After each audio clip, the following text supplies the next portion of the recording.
နေ့သက်မှာပထမဆုံးကစားရတဲ့ဆန်နာလန်နဲ့ပရီးမီးယားလိပွဲမှာမန်စီးတီးအသင်းဟာဂိုးမရှိသေးကြခဲ့တာကြောင့်အခုဆိုရင်ထိပ်ဆုံးကအာဆင်နယ်နဲ့၄မှတ်ပြန်ကွာသွားပြီဖြစ်ပါတယ်။ပထမပိုင်းမှာနှစ်သင်းစလုံးအပြန်အလှန်လက်စစ်စင်တာမျိုးမရှိတာကြောင့်ဂိုးပေါက်တဲ့မှုတစ်ကြိမ်စီသာပြုတ်လုပ်နိုင်ခဲ့ပါတယ်။ဟာလန်ဟာဆန်နာလန်နဲ့ဆုံတွေ့ခဲ့တဲ့နှစ်ကြော့စလုံးဂိုးမသွင်းနိုင်ခဲ့လို့ပရီးမီးယားလိမှာသူရင်ဆိုင်ခဲ့ရတဲ့ပြိုင်ဘက်24သင်းထဲမှာဆန်နာလန်တစ်သင်းနဲ့ဂိုးမသွင်းနိုင်သေးတာလည်းဖြစ်ပါတယ်။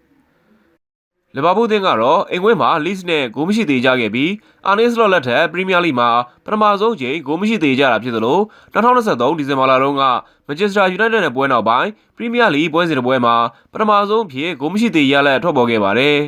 ။စပါးအသင်းကလည်းအဝေးကွင်းမှာဘရန်ဖို့နဲ့ဂိုးမရှိသေးကြခဲ့ပြီးဒါကပရီးမီးယားလိပွဲပေါင်း138ပွဲကစားပြီးမှစပါးအသင်းပထမဆုံးချိန်ဂိုးမရှိသေးရလက်ပိုင်ဆိုင်ခဲ့တာဖြစ်ပါတယ်။